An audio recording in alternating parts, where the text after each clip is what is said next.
En lo que sube el maestro Álvaro, pues es ingeniero civil por el Instituto Politécnico Nacional, maestro en estructuras en ingeniería por la Universidad Nacional Autónoma de México, gerente corporativo de Casas Geo, miembro del subcomité revisor de las actuales normas técnicas complementarias para diseño y construcción de estructuras de mampostería, desde el gobierno del Distrito Federal, miembro del grupo de trabajo redactor de las normas mexicanas de mampostería a cargo del ONCE, expresidente de la Sociedad Mexicana de Ingeniería Estructural y profesor de la asignatura Proyecto de Estructuras de Concreto y Mampostería de la Facultad de Ingeniería de la UNAM. Álvaro, pues bienvenido y muchas gracias. Muchas gracias, José. Bueno, buenas tardes a todos. La siguiente presentación es sobre la norma NMX C486, mortero para uso estructural. Esta norma prácticamente es una norma reciente, se publicó en el Diario Oficial el 7 de noviembre del 2014 y básicamente, bueno, se empezó a conocer a finales del año pasado y bueno, todavía es una norma nueva para algunos, ¿sí? Y que está en plena difusión debido a que anteriormente a esta norma NMX no existía ninguna normatividad en cuanto a las especificaciones para los morteros. La única referencia que teníamos era lo que establecen las normas técnicas complementarias del Reglamento de Construcción del Distrito Federal en lo que se refiere a mampostería. A nivel nacional no había otra referencia, ha habido normas ASTM, normas ISO, normas americanas, europeas sobre morteros, pero a nivel nacional esta es la primera normativa que tiene una aplicación, digamos, de carácter nacional, ¿sí? Vamos a ver si funciona, ¿sí? Esta es la portada de la norma, ¿sí? Y bueno, las empresas que participamos en la redacción de la norma, ¿sí? Cabe aclarar que, bueno, pues que estas normas normalmente es el producto de la suma de empresas fabricantes, de gente de la práctica, laboratorios de control, universidades, que al final se trata de conjuntarlos para aprovechar la experiencia de todos. Sí, bueno, el objetivo de esta norma, pues básicamente la tenemos en establecer las especificaciones y métodos de ensayo que debe cumplir el mortero a base de cemento hidráulico, cemento de albañilería y o cal hidratada para la construcción de elementos de mampostería de uso estructural. Ya lo comentó el maestro Leonardo Flores, bueno, existe otra norma para morteros de uso no estructural, que básicamente son morteros para mamposterías que no tienen responsabilidad estructural o para aplanados, ¿sí? El campo de la aplicación es una norma mexicana, es aplicable al mortero para uso estructural en elementos de mampostería, ya sea predosificada o hecho en obra. Y aquí viene la gran diferencia, todos estamos acostumbrados a ver el mortero, digamos, hecho en obra, donde se mezcla el cemento, la cal y la arena, y muchas veces sin mucho control. Bueno, esta norma ya lo que establece pues ya son especificaciones para los nuevos morteros que se han venido desarrollando en los últimos años, que son morteros industrializados, y también para tratar de controlar los morteros que se fabrican en obra. Existen ciertas responsabilidades que se establecen ya en esta normativa para el diseñador estructural, que debe de especificar el tipo de mortero, y debe estar asentado en los planos y en las especificaciones de la obra, ¿sí? Muchas veces vemos proyectos en donde nada más dice muros de tabique rojo de 14 centímetros de espesor y se olvidan del mortero como si el puro tabique fuera suficiente para construir un muro. Es importante pues que esté especificado las características del mortero para construir los muros, ¿sí? En los planos estructurales. El fabricante, cuando sean morteros predosificados o industrializados, asegurar que cumpla con los requerimientos de desempeño especificados en la norma, a pie de obra. El fabricante tiene la responsabilidad de que a pie de obra tiene que garantizar la calidad del mortero. Ya dentro de la obra, la responsabilidad cae en el constructor, ¿sí? Y el constructor, cuando los morteros son hechos en obra, pues tiene la responsabilidad de asegurar que cumplan con las especificaciones de proyecto, y aquí hay algo importante que establece la norma. previo diseño del proporcionamiento de la mezcla avalada por un laboratorio. Si nosotros vamos a hacer un proyecto de mampostería, bueno, no es suficiente con tomar una recomendación de un mortero para cumplir con ciertas especificaciones de resistencia, sino tiene que haber asentado que un laboratorio pues haya hecho constatar que la proporción que se está utilizando pues está dando la resistencia de diseño que marca el proyecto. Sí. Entrando en materia, ya la norma, ¿sí? Existe una clasificación y básicamente tenemos 3 tipos de clasificación de los morteros. Los morteros hechos en obra, que son los comunes que normalmente conocemos, y los industrializados, que para algunos podrán ser una novedad, que estos ya son hechos en planta, ¿sí? Y por su uso, básicamente tenemos el mortero de junteo para pegar piezas y el mortero de relleno que se utiliza para el tipo de mampostería a base de bloque hueco, donde es un mortero con diferentes características para rellenar los huecos de las celdas. Y, por su resistencia, pues tenemos 3 tipos de morteros que son básicamente morteros con resistencias muy similares a los morteros que establecen las normas técnicas complementarias del reglamento de construcción en lo que se refiere a resistencias, ¿sí? Entrando en materia ya en lo que son la clasificación de los morteros, bueno, lo que son los morteros hechos en obra, básicamente pues tenemos los que son de mezclado manual y los de mezclado mecánico. Cuando estemos en una obra, lo recomendable siempre pues, es establecer un mezclado mecánico. El mezclado mecánico lo que va a asegurar es una uniformidad de las mezclas, ¿sí? Y eso va a garantizar que haya una resistencia más uniforme. Lo mínimo que deberíamos de usar es un trompo, ¿sí? Aunque lo recomendable pues, son mezcladoras mecánicas. Anteriormente en México no había estos equipos, hoy es muy fácil ya poderlos conseguir y son mezcladoras donde existe un tornillo sin fin que hace un mayor mezclado sin segregar el material. ¿Sí? En lo que se refiere a los morteros industrializados, tenemos los morteros de larga duración premezclados o estabilizados, ¿sí? La redacción de esta norma, bueno, pues ustedes podrán ver, bueno, participó Cemex y anteriormente esta norma no había quien pudiera Cemex poderle revisar su mortero y básicamente había que aceptarle su mortero con base a las especificaciones que el mismo fabricante establecía.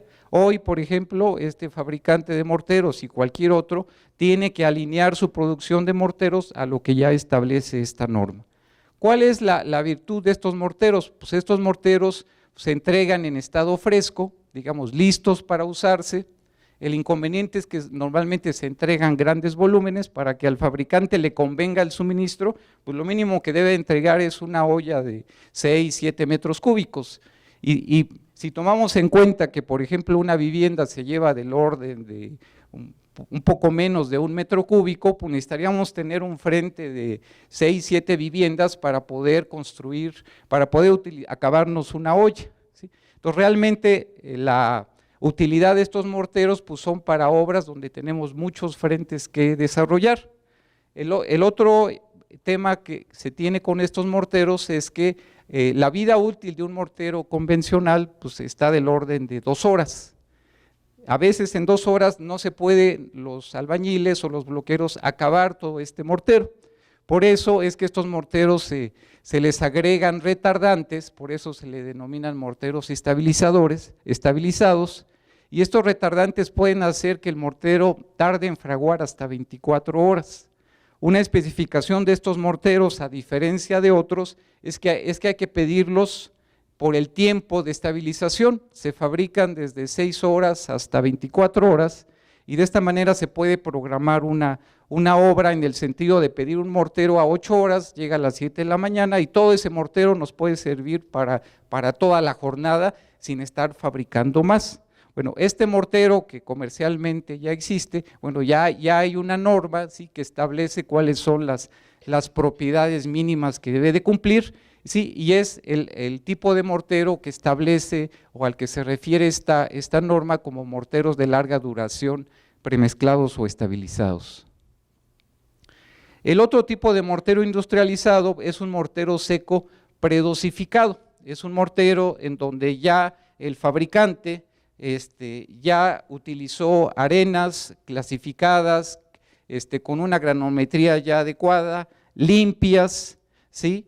Y estas arenas las somete a un proceso de secado para que no tengan humedad, se mezclan con lo que es el cemento, la cal o algunos aditivos en polvo, y se ensacan y se entregan básicamente como si fuera un bulto de cemento, ¿sí? La gran ventaja de estos morteros secos predosificados es que se pueden ir consumiendo en función de lo que se vaya requiriendo, abriendo 1, 2 o 3 bultos, ¿sí? Estos, por ejemplo, pues son materiales que produce Stonecrest, que es una de las marcas de la empresa patrocinadora. Ustedes los pueden ver afuera y yo creo que les pueden explicar más acerca de estos productos, pero bueno, lo importante aquí es que esta norma de morteros también ya establece los límites en cuanto a especificaciones que debe de cumplir este tipo de morteros industrializados secos, ¿sí? En donde lo único que se le tiene que agregar es agua, ¿sí? Y vigilar, digamos, la cantidad de agua que se le tiene que agregar, y no hay que vigilar otra cosa en el sentido de los morteros hechos en obra, en donde se tiene que vigilar cada vez que se está fabricando un mortero, pues que le pongan la cantidad adecuada de cemento y de cal, para que realmente el mortero tenga la resistencia conveniente. Este tipo de morteros pues, son recomendados para obras en donde se lleva un control, digamos, del material en función del número de sacos, ¿no? Y bueno, entrando a la otra clasificación que establece la norma, bueno, pues tenemos los morteros para pegar o junteo de piezas, que son los que normalmente conocemos para pegar piezas de concreto o pegar piezas de barro, ¿sí? Y los morteros para rellenos, que básicamente estos solamente se utilizan para mamposterías reforzadas interiormente, básicamente para piezas doble hueco, pues para rellenar los castillos en donde va el refuerzo. Estos morteros, a diferencia del mortero de pega, pues tiene que tener un mayor revenimiento, tiene que tener unas propiedades un poco diferentes para que se pueda vaciar sin problemas y no nos queden oquedades. Bueno, este tipo de mortero también ya viene especificado dentro de esta norma de morteros de uso estructural, ¿sí? Y finalmente el tema de la resistencia, ¿sí? Al igual que las normas técnicas, se establecen 3 tipos de morteros en función de la resistencia, la cual se obtiene a partir de probetas de cubos. Esa es la medida con la que el tipo de muestra con la que se debe medir la resistencia. Son cubos de 5 por 5 por 5, que no requieren cabeceo por el tipo de moldes en el que se producen, ¿sí? Y bajo este esquema es como se obtienen las resistencias, ¿sí? Y bueno, vamos a ver aquí algunas propiedades que no estamos acostumbrados a mencionarlas en el mortero. Básicamente, de manera tradicional, lo único que nosotros pensamos cuando pedimos un mortero, pues es en el tema de la resistencia. Pero bueno, existen otras propiedades que se tienen que cuidar y que básicamente la norma de morteros de uso estructural pues ya establece como propiedades adicionales. Una de ellas es la fluidez, y la fluidez es una prueba que se realiza al mortero para determinar de manera indirecta el contenido mínimo del agua que requiere para que la mezcla sea lo suficientemente fluida para su uso como mortero de pega o de relleno, y permite medir la plasticidad y trabajabilidad del mortero. Ustedes lo pueden ver si revisan las normas técnicas de mampostería. Normalmente viene la dosificación de cemento, cal, arena, pero no establece, digamos, una cantidad mínima o máxima de agua. Básicamente esa agua se tiene que obtener en función de estas pruebas que son pruebas de fluidez. Digamos que es una prueba similar a la prueba que se aplica en el concreto, que es el revenimiento, para medir qué tan plástica es la mezcla, ¿sí? ¿Cómo se mide la fluidez? Esta prueba consiste en obtener el porcentaje que aumenta el diámetro original de la base de un cono truncado, formado previamente con un molde al centro de una mesa de fluidez, y la medición del diámetro final se hace después de que la mesa ha sido sometida a una serie de caídas, 25 caídas por medios mecánicas. Este es un esquema de una mesa de fluidez, es un pequeño conito donde se vacía el mortero, se quita el conito y después esta mesa se golpea, y el tamaño, digamos, de lo que se abre el diámetro de la mezcla, nos va a dar un diámetro final que la relación de este diámetro final con el diámetro original es lo que nos va a establecer la fluidez. Aquí podemos ver el proceso, es el mezclado del mortero, esta es la mesa de fluidez, este es el cono de la mesa de fluidez, se rellena, ¿sí? Se enrasa, se quita el molde, aquí tenemos el conito, se empieza a darle vueltas con una manivela a esta mesa, empieza a subir y a bajar 25 veces, digamos el mortero se empieza a extender y se mide el diámetro, y la medición de este diámetro final con el diámetro inicial, ¿sí? Que ya viene calibrado en este vernier, es lo que nos va a establecer la fluidez, ¿sí? La fluidez es una característica, ¿sí? Con la que vamos nosotros a establecer el tipo de mortero que requerimos. La norma, y esta ya es una especificación de la norma, establece una fluidez para el mortero para pegar piezas que va entre 105 a 130%, y para el mortero de relleno de 125 a 130%. Y para morteros hechos en obra se acepta el revenimiento, digamos la prueba del revenimiento del concreto como una medida para poder establecer la fluidez del mortero, ¿sí?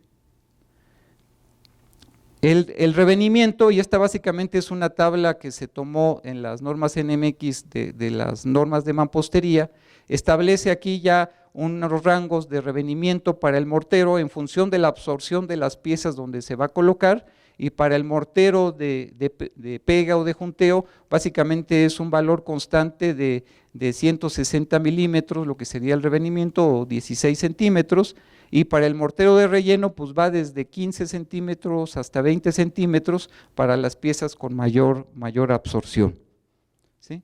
Aquí vemos una lámina, este es un estudio que hizo Cemex, y bueno, es cortesía de Cemex esta lámina, en donde ellos hicieron la correlación de la prueba de revenimiento, la prueba de fluidez, y bueno, aquí existe otro tipo de prueba que la norma no menciona, pero que es otra forma de poder medir la fluidez del mortero, que es la consistencia, ¿sí? Y se sacó la correlación, digamos que un mortero con revenimiento 16 equivale más o menos a un mortero con fluidez de 129, un revenimiento 17 a un mortero con fluidez de 130, y un revenimiento 20 a una fluidez de 131. Bajo estas correlaciones, bueno, uno puede de alguna manera pasar de una prueba a otra para poder medir la fluidez del mortero, ya sea con las pruebas del revenimiento o con la prueba de fluidez directamente.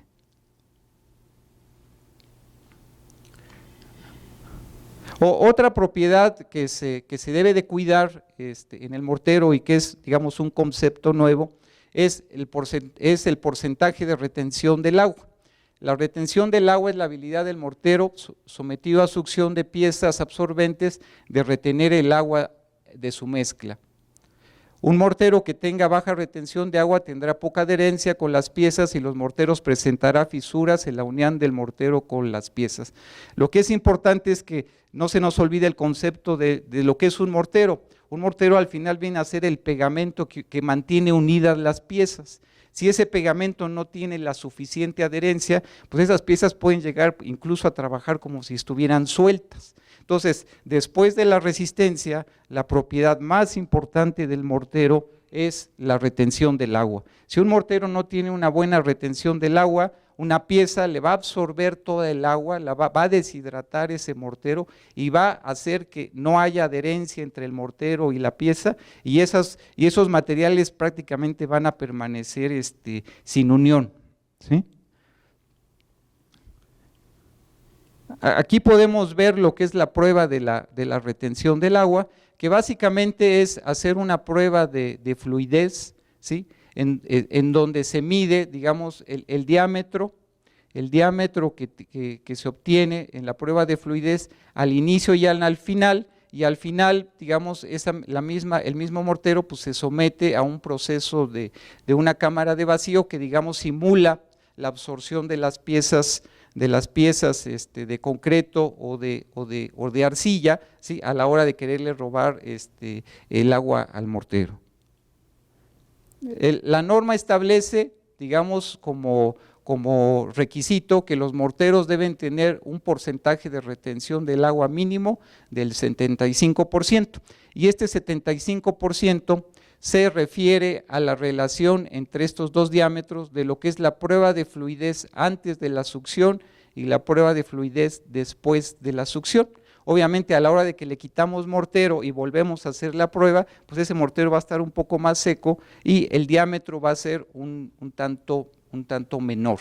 Entonces, la relación de los diámetros es lo que es, en porcentaje, es lo que se refiere este término de lo que es la retención del agua, ¿sí? Aquí tenemos otra definición que es la que establece la norma. La retención del agua se define como la relación entre la fluidez inicial del mortero y la fluidez del proceso de succión, y se expresa en porcentaje,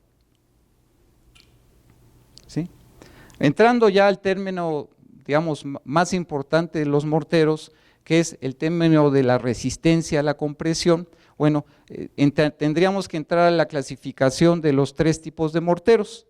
Aquí, a diferencia de las normas técnicas complementarias y tratando de hacer una similitud con la norma de bloques, ¿sí? Los morteros se establecen sus límites como una resistencia promedio y una resistencia mínima individual de un lote, de una muestra.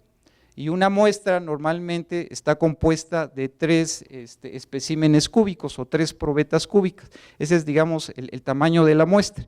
Si yo agarro una muestra de 3 cubos y los ensayo, ningún cubo para un mortero tipo 1, digamos que es el de mayor resistencia, ningún cubo deberá tener una resistencia menor a 125 kilos por centímetro cuadrado, y la resistencia promedio, ¿sí?, de esos 3 no deberá estar por debajo de los 180 kilos por centímetro cuadrado, ¿sí? Aquí estamos hablando de resistencias promedio y de resistencias mínimas individuales. Para el caso del mortero tipo 2, ningún espécimen deberá de tener resistencias menores a 75 y el promedio no deberá estar por debajo de los 110 kilos, y para el mortero tipo 3, la resistencia mínima no debe estar por debajo de 40 y el promedio no debe estar debajo de 60. Y aquí también se hizo la misma, digamos, observación y en algunos casos crítica de que por qué se habían subido las resistencias de los morteros, cuando en las normas técnicas, cuando alguien entra, ve para mortero tipo 1, por ejemplo, ven 125 kilos, pero nadie lee con letras chiquitas que arriba dice resistencia de diseño a la compresión. Y la resistencia de diseño a la compresión, ¿sí?, al igual que en las piezas, ¿sí?, es una resistencia en donde se tiene que garantizar que solamente el 2% de todo el muestreo quede por debajo de ese valor, y por eso se tiene que castigar con un factor estadístico, como lo comentó el maestro Leonardo Flores. Entonces, una resistencia de diseño, ¿sí?, se obtendría, y así lo establecen las normas técnicas y lo establece esta norma NMX, dividiendo la resistencia promedio entre el factor de 1 más 2.5, el coeficiente de variación, sí, que tenemos que se obtiene en el muestreo, y en este caso las normas técnicas y también la norma NMX establecen que el coeficiente de variación deberá de ser mayor o igual a 2. Si nosotros aquí sustituimos 180 kilos de resistencia promedio entre 1 más 2.5 y poniendo el coeficiente de variación de 0.2, si ustedes lo hacen, más o menos les va a dar los 125 kilos, que es lo que se obtiene de la norma técnica, ¿sí? Entonces, hay que tener mucho cuidado a la hora de que revisamos las normas técnicas de mampostería, que los morteros que vienen especificados son resistencias de diseño, y para lograrlas se tienen primero que obtener o verificar que se obtengan resistencias promedio más o menos de este orden, porque se buscó una correlación de que el mortero tipo 1, 2 y 3 de esta norma NMX coincida con las resistencias de diseño de las normas técnicas de mampostería. ¿Sí? Aquí podemos ver, digamos, lo que es la elaboración de los especímenes, ¿sí? Lo que son los cubitos, y nuevamente la muestra se ha tomado de 3 porque casi todos los moldes vienen preparados para probar 3 cubos a la vez, digamos, de ahí viene el que la muestra sean 3 cubitos, ¿sí? El ensayo pues se hace en una prensa, ¿sí? Y básicamente estos digamos, por la precisión de los moldes, pues no requieren cabecearse este tipo de especímenes, ¿no? Las caras quedan tan lisas que no requieren un cabeceo. ¿Sí? Ahora entramos al tema de la frecuencia, y esto ya va para, digamos, para lo que es la inspección en la obra o la inspección al fabricante al cual le vamos a comprar el mortero. ¿Sí? En el caso de los morteros, aquí tenemos lo que es la frecuencia de muestreo para mortero industrializado de larga duración en estado fresco. Aquí podríamos poner entre paréntesis Cemex, Zapasco, Cruz Azul, a cualquiera de estos fabricantes. Si le compramos mortero premezclado, deberíamos por lo menos en obra a una muestra, hacer una muestra de la revoltura con un volumen hasta de 7 metros cúbicos, que digamos que estamos hablando básicamente de que por cada olla se tendrá que tomar un muestreo de la resistencia a la compresión. Sí, no es necesario tomar o no es obligatorio tomar muestras de fluidez en obra. El revenimiento sí, porque digamos que es muy fácil sacar el revenimiento en la obra y poder hacer la correlación, ¿sí? Retención del agua y contenido del aire tampoco son un requisito en obra, y básicamente en obra para los morteros industrializados de larga duración, el muestreo mínimo deberá de ser sacar un muestreo para resistencia a compresión y sacar el revenimiento para que pueda verificarse conforme a lo que establece el proyecto. Ahora, el fabricante nos tiene que demostrar que durante su producción deberá llevar un control de calidad en donde se tomen muestras por cada 40 metros cúbicos o fracción de producción diaria, una muestra para el estado de ensayo de fluidez o revenimiento por cada 40 metros cúbicos o fracción de producción diaria, ¿sí? Una muestra por cada 100 metros cúbicos o fracción de producción semanal para lo que es la retención del agua, y una muestra por cada 100 metros cúbicos o fracción de producción semanal para el contenido del aire. Digamos que el fabricante ese sí tiene que establecer y hacer un muestreo constante de todas las propiedades del mortero, y él tiene la obligación de podernos entregar, digamos, los resultados de los muestreos que él haga en su planta. Para lo que es el mortero industrializado seco, ¿sí? Predosificado, ¿sí? En obra, lo mínimo que se deberá de aplicar es la resistencia a compresión, una muestra por cada lote de 20 toneladas o fracción. Acuérdense que este mortero se maneja seco. Entonces, digamos, una manera de controlarlo pues es hablando en peso. Entonces, digamos que por cada camión de 20 toneladas, por lo menos se tiene que hacer se obtiene que obtener un muestreo de la resistencia a compresión, y también se tienen que hacer muestras de revenimiento, un muestreo de revenimiento también por cada 20 toneladas o fracción. Para el caso de todas las demás proporciones, de todas las demás, de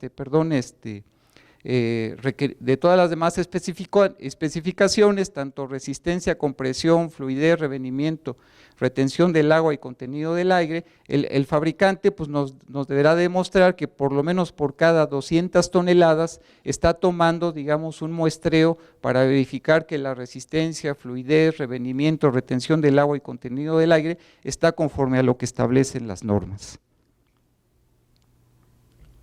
Y finalmente viene la frecuencia de muestreo para mortero en obra. Si nosotros vamos a hacer una obrita y vamos nosotros a fabricar el mortero, bueno, lo mínimo que debemos de hacer es para la resistencia a la compresión, una muestra para revolturas donde se utiliza una cantidad hasta de 500 kilos de cementantes. O sea, por cada media tonelada de cementante nosotros tenemos que obtener un muestreo de cubos para verificar la resistencia a compresión. La fluidez pues no aplica porque no es una prueba fácil de hacer en la obra, pero sí el revenimiento. Entonces también para los mismos 500 kilos de muestreo, ¿sí?, de cementantes, se deberá de obtener una prueba de revenimiento. Ahora aquí viene algo importante, la dosificación debe estar avalada por un laboratorio para cumplir con la resistencia y el revenimiento. Entonces, es decir, obligación del constructor cuando va a fabricar el mortero en obra, que tenga el respaldo de un laboratorio, que el tipo de dosificación que está utilizando, un laboratorio avaló que dio la resistencia y el revenimiento que establece el proyecto, ¿sí? La norma técnica complementaria de mampostería, nada más como referencia, especifican 6 muestras por cada 300 metros cúbicos de construcción o fracción del muro. Digamos que en el caso de las normas técnicas, la filosofía es muestrar por metro cuadrado de muro, ¿sí? La norma técnica más bien se va por los volúmenes de material de mortero que se está utilizando, ¿sí? Y bueno, aquí viene alguna información que debe estar asentada en bitácora y que es parte del requisito del constructor que debe de vigilar, los responsables de la fabricación del mortero, que en este caso será el residente de obra, responsables de la construcción, el tipo de mortero que se va a utilizar, nombre del laboratorio o responsable de los ensayos, identificación de los especímenes, ubicación de los elementos construidos, fecha de elaboración en caso de ser mortero seco, fecha en que se utilizó el mortero, cantidad entregada o fabricada en volumen o en masa, tamaño máximo del agregado en milímetros, edad especificada de la resistencia del concreto en días. Eso es lo que debe de quedar asentado en bitácora en lo que se refiere a especificaciones de morteros, ¿sí? En lo que es el informe de resultados del laboratorio, pues es datos del usuario, ubicación de la obra, ubicación de los elementos construidos, fecha de elaboración de la muestra, tipo de mortero que marca el proyecto, resistencia individual, promedio de diseño a compresión de los especímenes del mortero, que como vemos mínimo son 3, revenimiento solicitado en centímetros incluyendo sus tolerancias, tamaño máximo del agregado, fluidez si aplica, retención del agua si aplica y contenido del aire si aplica, ¿sí? Y bueno, en el apéndice, bueno, la norma de morteros, además de traer las especificaciones, trae una serie de ayudas en el apéndice, y una gran ayuda es esta curva granulométrica para la arena.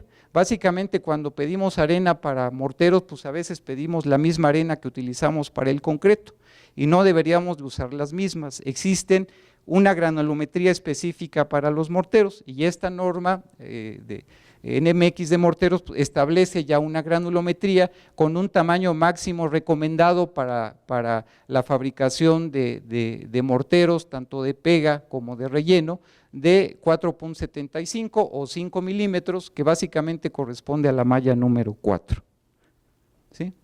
Y bueno, hablando de lo que establecen las nuevas normas técnicas, nada más como referencia, quiero comentarles que la propuesta de las nuevas normas técnicas es eliminar el mortero tipo 3 y dejar solamente el mortero tipo 1 y tipo 2, ¿sí? Porque básicamente para la Ciudad de México el mortero tipo 3, por la resistencia tan baja que se obtiene, prácticamente deja de ser un mortero para uso estructural, y básicamente en la ciudad, como cada día van prevaleciendo las construcciones verticales, pues el comité tomó la decisión de dejar solamente el mortero tipo 1 y tipo 2 como morteros de uso estructural, ¿sí? Y bueno, aquí nada más haciendo la correlación, digamos, para los tipos de mortero, resistencias de diseño de la compresión y resistencia promedio, de acuerdo a las normas técnicas del reglamento de construcción, digamos, el establecer o el poder establecer la concordancia entre lo que es la resistencia de diseño y la resistencia promedio. Aquí es lo que yo les comentaba, para poder dar una resistencia de diseño de 125, nosotros debemos de garantizar que el mortero tenga una resistencia promedio de por lo menos 188, esto es lo que establece la norma técnica. Las normas NMX pues hablan de 180, digamos que se trató un poco nada más de redondear el valor, pero estamos hablando más o menos del mismo en términos generales. Para mortero tipo 2, la resistencia de diseño de 75, para poderla garantizar, la resistencia de diseño a compresión, se logra con un mortero con una resistencia a compresión del orden de 113 kilos, que corresponde a los 110 que establece la norma NMX, ¿sí? Y bueno, en el caso del proporcionamiento, bueno, se va a simplificar la tabla de proporcionamientos recomendados de las normas técnicas complementarias, ¿sí? Y básicamente se van a dejar mortero tipo 1, tipo 2 y se va a establecer nada más una sola cantidad de arena recomendada para ya no estar manejando un rango como se maneja actualmente, ¿sí? Y bueno, aquí nada más quiero ya para cerrar mostrarles algunas imágenes de los problemas que se generan cuando un mortero no tiene la calidad correcta. Aquí no sé si alcancen a ver que aquí se ve separado el mortero de la pieza. Este es el problema, digamos, que se genera por un porcentaje de retención bajo. Cuando la pieza le robó todo el agua al mortero y generó básicamente una especie de junta fría y la pieza se despega del mortero. Y esas juntas pues las podemos ver a lo largo de todo el muro. Y tanto en las piezas de concreto como en las piezas de barro se genera esta problemática cuando ¿sí? los morteros son pobres en cuanto a su porcentaje de retención del agua. De aquí la importancia de que además de cuidar la resistencia, tenemos que cuidar el porcentaje de retención del agua para que estos morteros ¿sí? no pierdan el agua a la hora de que la pieza trata de absorberle el agua que contiene. Aquí vemos algún otro tipo de fallas que se generan, digamos, con cualquier pequeño asentamiento, digamos, se empiezan a remarcar esas juntas frías que se van generando entre el mortero y bueno, ya nos dan lugar a ciertos problemas ya estructurales que se van presentando. A veces, bueno, aquí no sé si se alcance a ver, otro problema que luego se presenta es que uno coloca el acabado y de repente se empieza a marcar los muros, se empiezan a marcar las juntas y pequeñas grietas. Ese también es un problema derivado, digamos, de la contracción del mortero, se empieza a despegar y además de despegarse empieza a fisurar los acabados. Entonces, ese es otro problema, no necesariamente estructural, pero sí un problema que nos impacta en los acabados de los muros, ¿sí? Y bueno, el problema estructural que básicamente genera el incumplimiento de esta norma, pues son bajas resistencias a compresión de las piezas, bueno ya el maestro Leonardo hablará de eso, pero de nada nos sirve tener o invertir en una pieza de una muy buena resistencia si descuidamos la calidad del mortero. Si el mortero tiene una mala resistencia, nuestra mampostería, sus valores de diseño pueden fácilmente irse al orden de la mitad de la resistencia que se consideró en el proyecto, ¿sí? Y para cerrar quiero enseñarles esta imagen. Este es, digamos, aquí se conjuntó todo lo que no debería de haber pasado, ¿sí? Esta es una fotografía de unas viviendas en el sismo de Mexicali de 2010. Aquí en Mexicali, además de tener sismos intensos con unos periodos muy bajos que se asemejan a las construcciones de mampostería de unos 2 niveles, digamos, que son lo que más daña las construcciones de mampostería, digamos, el tipo de esos sismos. Bueno, en Mexicali también tenemos el gran problema del clima, ¿sí? En donde en verano pueden haber temperaturas hasta de 60 grados, ¿sí? Y a veces en las obras pues no se puede trabajar a mediodía y se suspende la obra en la tarde y se reanuda ya oscureciendo o se empieza muy temprano a las 5 de la mañana para evitar el sol. Aquí, digamos, de un recorrido que se vio, pues se encontró que los principales daños que se presentaron en algunas viviendas, que afortunadamente ninguna colapsó, pues fue prácticamente la conjunción de la intensidad del sismo con un mal junteado de los bloques, pero por el hecho de que el mortero no estaba adherido a las piezas. Básicamente aquí los muros se comportaron casi como si las piezas estuvieran sueltas, y bueno, este es también un problema de la calidad, digamos, del mortero. Probablemente esta construcción se edificó en verano, digamos, con climas extremos, se abusó, digamos, del clima, el mortero se deshidrató, y si le sumamos todavía la intensidad del sismo, bueno, pues ese es el tipo de problemas que se pueden presentar.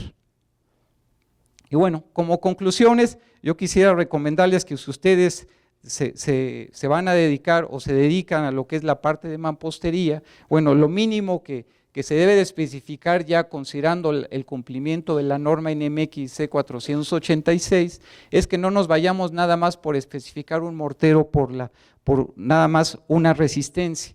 Digamos, para lograr el cumplimiento de la norma, si hablamos por ejemplo de un mortero de pega tipo 1, debemos de especificar la resistencia promedio a compresión, la resistencia mínima individual a compresión, el revenimiento que debe de tener este mortero, si es hecho en obra, o la fluidez si es industrializado, el porcentaje de retención mínimo que debe de contener, el tamaño máximo de la arena con la que se debe de fabricar y el tipo de mortero que se establece en el proyecto, si es un mortero industrializado, si es un mortero premezclado, y si es premezclado hay que indicar las horas de estabilización con las que se requiere, o si es hecho en obra, se debe de indicar el proporcionamiento en volumen, ¿sí? Y establecer si es un mortero cemento cal arena o un mortero cemento de albañilería arena. Bueno, pues con esto pues agradezco su atención.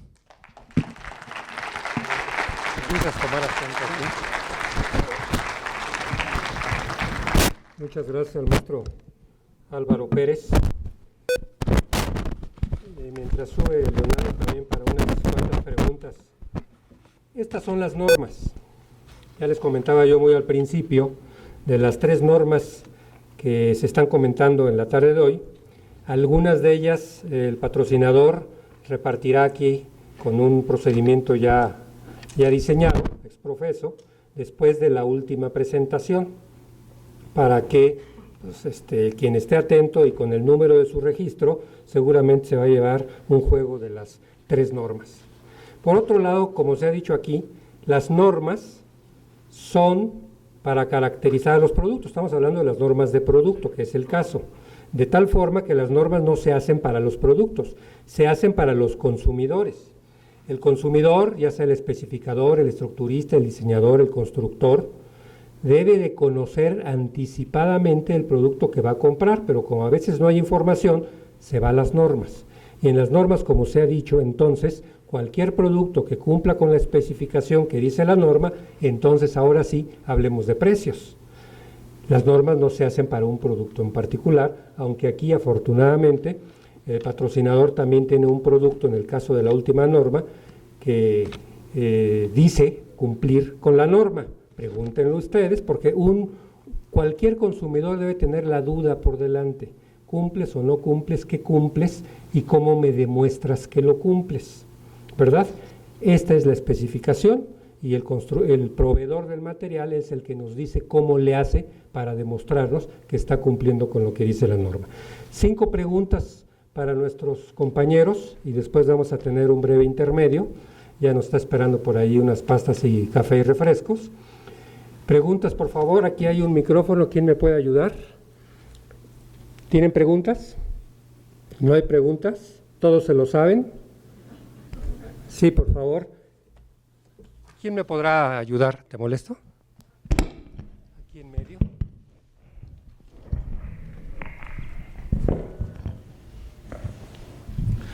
Buenas tardes.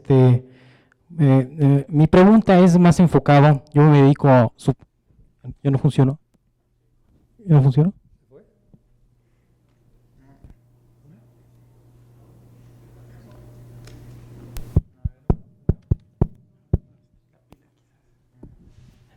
Buenas tardes.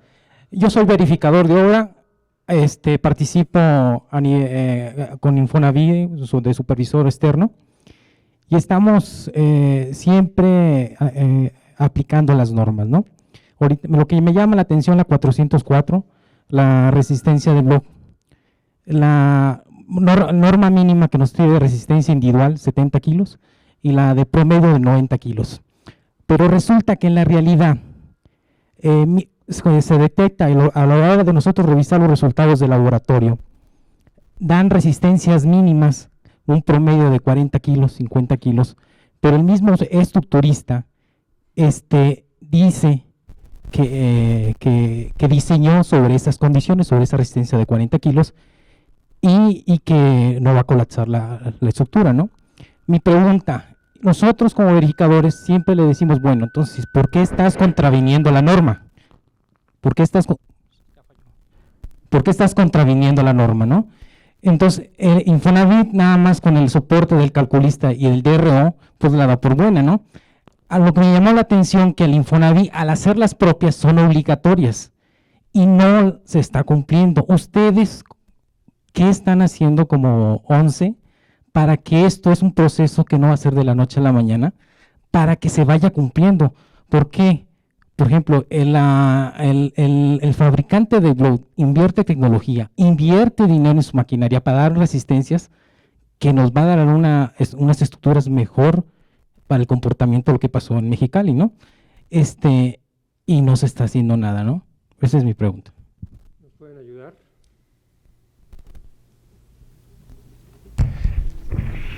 Bueno, pues, ¿qué le podré decir?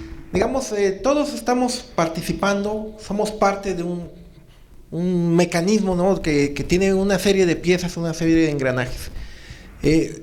Por un lado, hay una parte de normalización en donde se tiene que tomar en cuenta que lo que se pide, lo que se plasma en las normas, sea técnicamente factible de alcanzar, ¿no? No sería imprudente de parte de un normalizador pedir o exigir cosas que estuvieran fuera de la realidad en nuestro país.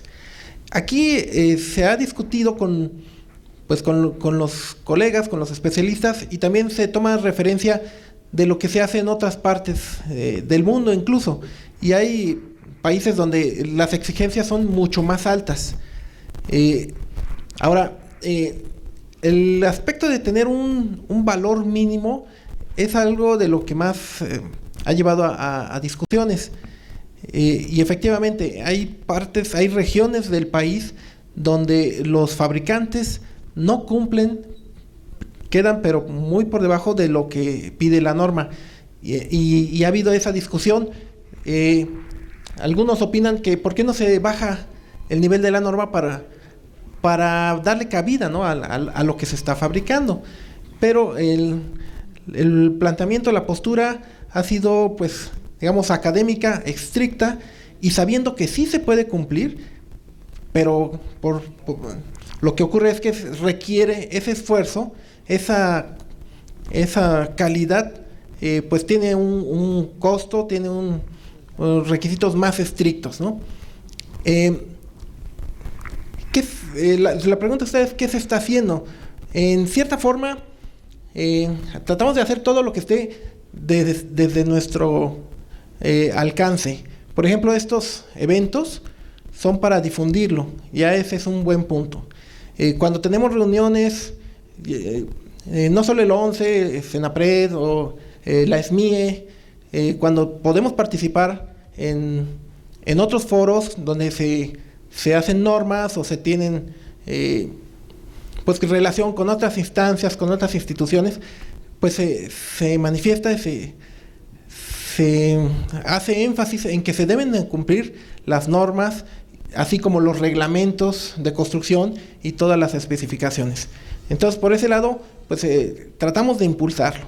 Incluso, pues, particularmente como profesores también, y aquí hay varios de nuestros alumnos, afortunadamente, pues también difundir y que vaya quedando grabado en nuestros futuros profesionistas esta necesidad. Entonces, estoy englobando desde un aspecto de la difusión de lo que se tiene que hacer.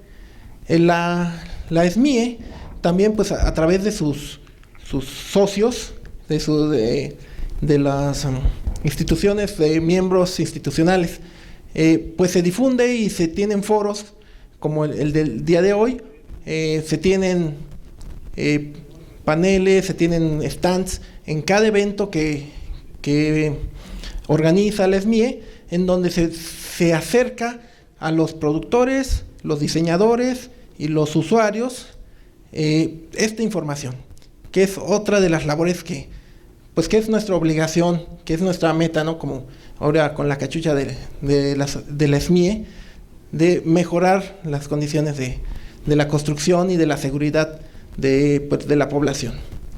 Pero sí son temas complicados. Se han hecho estudios para justificar los valores que podrían manejarse como mínimos. Yo les quisiera hacer una reflexión.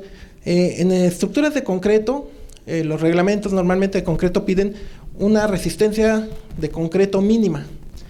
Se manejaría en este caso 200 kilos por centímetro cuadrado.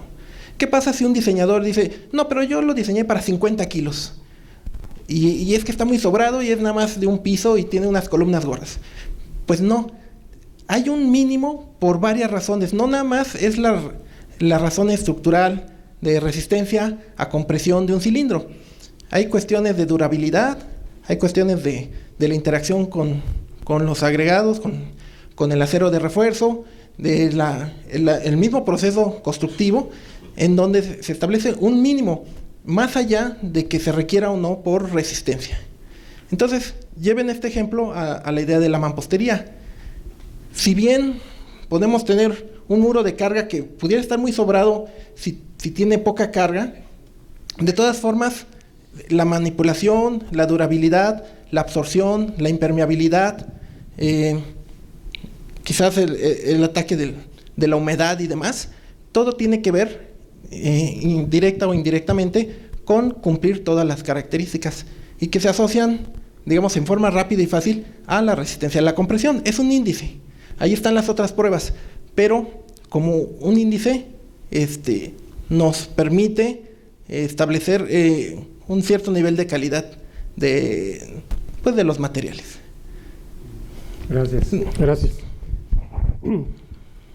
Efectivamente, yo mencioné también que el Reglamento de Construcciones de la Ciudad de México, en el artículo 200, hace obligatorias para los DROs las normas mexicanas de los insumos que se están utilizando en la obra en particular. Y esto se reproduce en los demás reglamentos de construcción, no con ese texto. Todavía la gran mayoría de reglamentos de construcción dice que se deben de cumplir las normas de calidad expedidas por la SECOFI. Ya se podrá imaginar la antigüedad. Bueno, hay un acuerdo del año 92, que fue el propio de la Ley de Metrología y Normalización, en donde nacen las normas mexicanas, era la fecha que buscabas, Leonardo, el año 92, en donde con ese acuerdo, esas normas de calidad, que eran las antiguas NOM, las NOM anteriores, que el 95% eran voluntarias, ahora las NOM son obligatorias, eran las normas de calidad efectivamente de aquellas épocas en donde se mencionan en las leyes de obras públicas y los reglamentos de construcción, de tal forma que un elemento regulatorio en el municipio en que estén o en la entidad federativa en que estén es buscar ese apartado que está en construcción, en materiales de construcción y procedimientos de construcción, que dice efectivamente lo que acabo de mencionar, que se deben de cumplir las normas de calidad expedidas por la SECOFI, que no son más que las normas mexicanas de hoy en día. Y ese es el argumento, y que están obligados los DROs, peritos y constructores de satisfacerlas. Es cierto, falta ese conocimiento, la difusión que ya está haciendo la sociedad y otros foros, el propio ONCE, y que tiene que ver con la ignorancia, ¿verdad? En este caso de algunos, ya me puedo imaginar ahí el perito o el constructor deteniendo la construcción para que no se caiga en quién sabe cuántos años. ¿Alguna otra pregunta? Por favor, acá atrás, ¿podemos pasar el micrófono si me ayudan? Breve la pregunta, por favor. Sí, gracias. Gracias. Hola, buenas tardes. Mi pregunta nada más va enfocada a cuál es el medio de difusión de estas normas. Digo, es muy interesante ver gente joven, estudiantes, pero la realidad es que cuando uno construye, por ejemplo, en un municipio, pues compra blocks de las bloqueras que se tienen a la mano. Y cuando se tiene la posibilidad de hacer el mandarla al laboratorio, que no siempre se tiene cuando se hace vivienda social, resulta que el bloque tiene una resistencia de 32, 25 o 30 kilogramos por centímetro cuadrado, que por supuesto no cumple con ninguna norma. ¿Cómo se difunde a los municipios, que creo que son los más afectados, y a la gente que construye sin el apoyo de un ingeniero, de un arquitecto, sin una verificadora que esté revisando o sin un grupo de ingenieros que revisen calidad, ¿no? Muchas veces no hay ni un ingeniero ahí.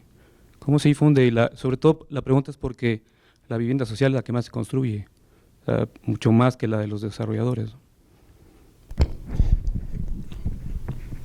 Bueno, el gran problema, sobre todo en gran parte de nuestro país, ya no es solamente que conozcan la norma mexicana, sino que ni siquiera hay reglamento de construcción local.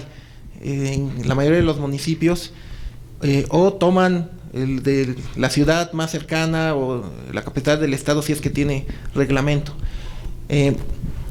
O bien, si lo hay, que no se haga pues el diseño correcto. Entonces, realmente tenemos un gran círculo, que queremos que sea un círculo virtuoso.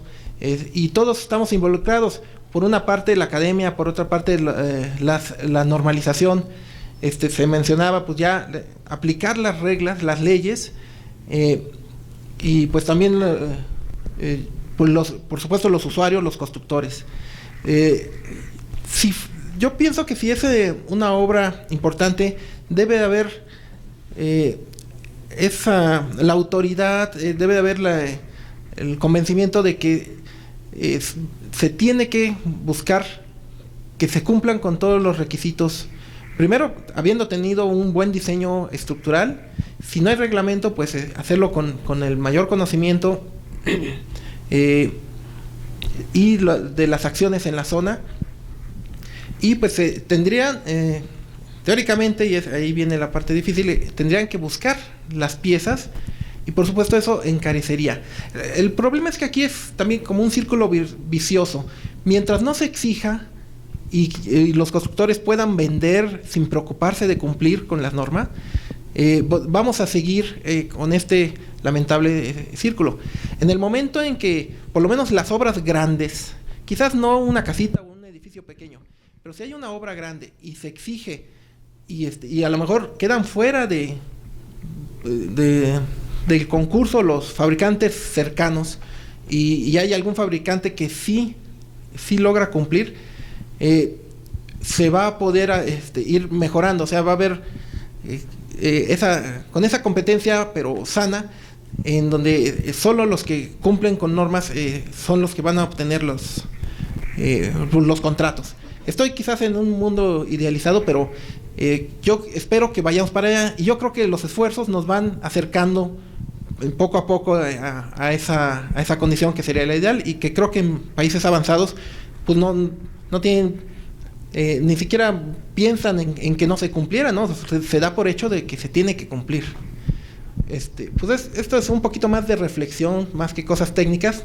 Pues igual si hay otra opinión. Sí, realmente es la apatía a la actualización profesional, en donde los reglamentos de construcción son decisiones a veces arbitrarias de las autoridades locales, en donde a veces, aunque hay inquietudes de los colegios y de sociedades como estas de participar, a veces se quedan ahí. Acabo de mencionar un texto que tiene 30 años en los reglamentos de construcción. Les felicito porque están aquí, sobre todo las nuevas generaciones, porque son las que deben de impulsar esta actividad de saber comprar a través de las normas. En la página del 11 onncce.org.mx, ahí aparece el catálogo de normas, o buscando catálogo de normas, y va a aparecer la Secretaría de Economía, también aparecen las normas y quién las hace. Es una manera de acceder a las normas en este sentido. Sí, arquitecta Evangelina Irata, si me prestas el micrófono, ¿quién me ayuda a pasarlo a la primera fila? Directora del 11 precisamente.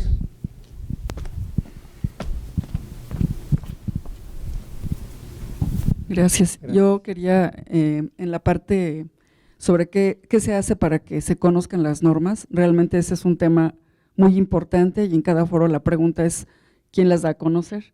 El tema es de dos vías. Una, que en la cultura del profesionista que está dedicado a la construcción tiene que estar actualizado, en donde debe buscar los medios, en donde se conoce, por ejemplo, en el tema de… hemos hablado con algunas universidades de incluir el tema de normalización en la academia, desde el ejercicio como estudiantes, en donde las fuentes son lo que uno es, ¿no? Hay un dicho así muy americano, ¿no? Que uno es de acuerdo a lo que es sus fuentes. Entonces, lo que nosotros como ONCE sí tratamos de difundir es que, aunque no hay nadie encargado de esa difusión, lo que sí se quiere es crear esa cultura de buscar qué hay y qué es lo que me hace que haga los mejores diseños. Antes se hablaban de las normas como un obstáculo, pero ahora que aprovechando el tema del desarrollo sustentable, mucho de lo que ha ocurrido en el 11 es preguntar cuáles son los estándares, porque así se dice por ejemplo, la certificación LEED, ¿no? Eso ha sido que se aproveche el entender qué es la norma, para qué sirve la certificación. Hoy mismo, dentro de todo lo que son las certificaciones internacionales en el tema sustentable, se pide que la acotación sea que cumplan los estándares nacionales. Entonces hay un tema de LEED, por ejemplo, que hemos tenido acercamiento en donde se dice que no tendrá validez una certificación LEED mientras no se cumplan primero las normas de México. Entonces es un tema también cultural, no hay todavía una estrategia nacional que haga que eso se haga, aunque desde la política pública, la Dirección General de Normas de la Secretaría de Economía es quien se debe encargar de promoverlo. Eso es en la política pública, que lleva muchos años, desde que se creó la Ley Federal de Metrología, pero en la práctica y sobre todo en la construcción, yo sí me doy cuenta que cada vez más el conocimiento ya de una norma ya no es tan ajeno. Igual cuando se habla de reglamentos de construcción o códigos de construcción o códigos de edificación, en los países desarrollados, en vez de decir reglamento de construcción, se habla de un código de edificación y estamos adoptando palabras. Por ejemplo, el tema ordenación se copió de España, ¿no? Entonces, ahí hay temas globales, que digamos definiciones globales, en donde sí tiene mucha trascendencia cómo se promueve esto. Entonces, yo siempre he pensado que el trabajo son de dos vías, ¿no? De dos vías. Uno, nosotros desde el nicho de normalizadores, promover que se conozca y hacer muchos ejercicios de este tipo, por ejemplo, y otro del lado de la construcción, que se envuelvan más en cuáles, por ejemplo, si se conoce bien el reglamento, voy a hablar del DF, del uso y aplicación del reglamento local y se refiere a normas, entonces no quedar de las normas que ya estén en el libro, sabiendo que el reglamento tiene hace 10 años, ¿no? Entonces es un tema que yo creo que hay que promoverlo, pero sí es un tema, es un reto enorme. Y otro es reconocer productos certificados, que esa es la parte 2 de la normalización. Más bien es la 1 igual, ¿no? Una depende de la otra. Entonces, en el mundo de la desconfianza de la calidad, una certificación es importante para que decida el diseñador y constructor si le apuesta a una calidad de X o a una calidad que al menos tiene un respaldo. Y ese es otro tema de platicar. Bueno, no tardé mucho, gracias. Muchas gracias.